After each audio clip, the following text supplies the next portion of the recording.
ہر مومن عورت کے لیے زنا سے پرہیز، اپنے لباس کو اس طرح رکھنا کہ جس سے ہمارے قابل شرم حصے کسی کو نظر نہ آئے، سی تھرو نہ ہو، ٹائٹ نہ ہو کہ جسم کا ایک ایک حصہ الگ الگ نظر آ رہا ہو، وہ لباس پہنا ہی نہیں.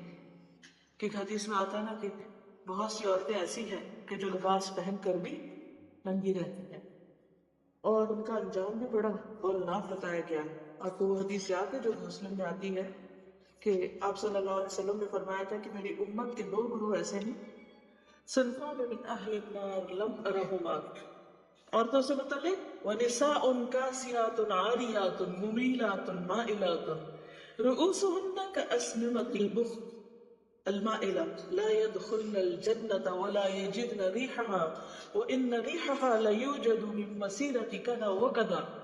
کیا مطلب ہے؟ وہ عورتیں جو لباس پہنے ہوگی مگر پھر بھی برہنہ معلوم ہوگی، لباس پہن کر بھی ننگی دکھیں گی، دوسروں کو اپنی طرف مائل کریں گی، اٹریکٹ کریں گی اپنے لباس کے ذریعے. ایسا لباس پہنے گی، ایسے چلے گی کہ دوسرے ان کی طرف مائل ہوں اور خود ان کی طرف مائل ہوگی، یعنی مردوں کے پیچھے جائیں گی. ان کے سر بختی اونٹ کے کوہان کی طرف ایک طرف کو جھکے ہوئے ہوں گے، یعنی سر کے سٹائل اور پھر سر پہ بالوں کے سٹائل. اور کوہان کس طرح بنتی ہے؟ جب بہت بڑا جوڑا پیچھے بنا لیا جائے. یہ عورتیں جنت میں نہیں جائیں گی بلکہ جنت کی خوشبو بھی نہ پا سکیں گی، اگرچہ جنت کی خوشبو اتنی اور اتنی دور سے آتی ہے.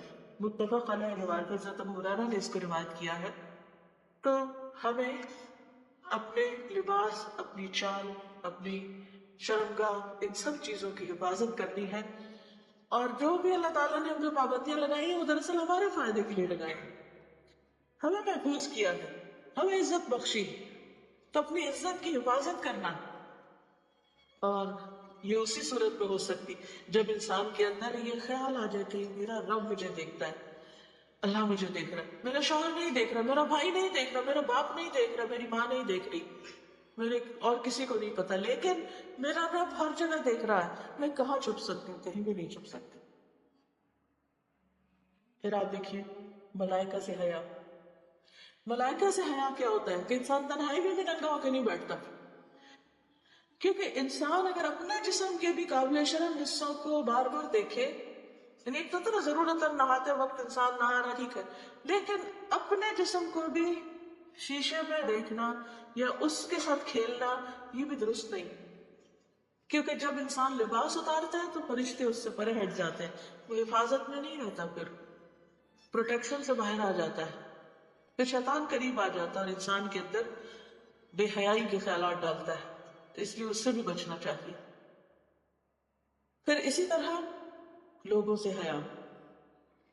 لوگوں سے حیا کیا ہے کہ انسان صرف یہ نہیں کہ ان کے ڈر سے کوئی کام چھوڑ دے، بلکہ ان کے ساتھ ایسا معاملہ نہ کرے، ایسی گفتگو نہ کرے، ایسی بات نہ کرے کہ جو بدتمیزی اور بد اخلاقی میں آتی. آج کل آپ دیکھیے کہ ایک بہت بڑا ٹرینڈ ہو گیا کہ اپنے بچوں کو بہت آزاد چھوڑ دیا کہ وہ جس سے بھی چاہے بدتمیزی سے بات کرے، اور ہم کہتے ہیں بہت کانفیڈنٹ ہے، بہت آؤٹ اسپوکن ہے، بہت یہ ماڈرن دور کے بچے ہیں، یہ جیسے بھی چاہے بڑوں کا مذاق اڑائیں. نہیں، اس کی اجازت نہیں دی جا سکتی. بچوں کو حتی الوسع بچپن سے ہی بڑوں کا ادب، احترام اور تمیز سکھانی چاہیے. منہ پھٹ ہونا کوئی خوبی کی بات نہیں، بدتمیزی سے بات کرنا کوئی بڑی بات نہیں. دوسرے کے ساتھ جب گفتگو کرے انسان تو اس کا مرتبہ اور مقام پہچانے. کس سے بات کر رہا ہوں، کیا بات کر رہا ہوں، کیوں کر رہا ہوں.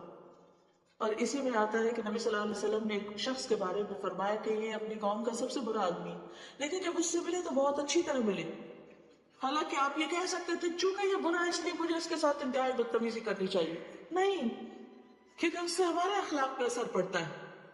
کوئی جیسا بھی ہے وہ اس کا معاملہ ہے، اس کا مسئلہ ہے، لیکن ہمیں کیسا ہونا چاہیے؟ باحیا ہونا چاہیے. ایسی بات نہیں کرنی چاہیے، چیخ چلا کے بات کرنا، بے دھڑک ہو کے دوسرے کا مذاق اڑانا، دوسرے کے ساتھ بدتمیزی کرنا، نہیں، ایسا نہیں. احترام سے بات کرنا. پھر یہ ہے کہ انسان اپنے نفس سے بھی حیا کرے، اپنے دل میں خود سے بھی خود بری باتیں نہ کرے. بلکہ ایسے خیالات کو جھٹک دے اور اس کی بجائے اچھے خیالات اپنے دل میں جنم دے. کیونکہ جیسی سوچ ہوتی ہے پھر وہی باتیں ہوتی ہیں، ویسی گفتگو ہونے لگتی ہے، جیسی گفتگو ہوتی ہے پھر وہی ہمارے ایکشن بننے لگتے ہیں.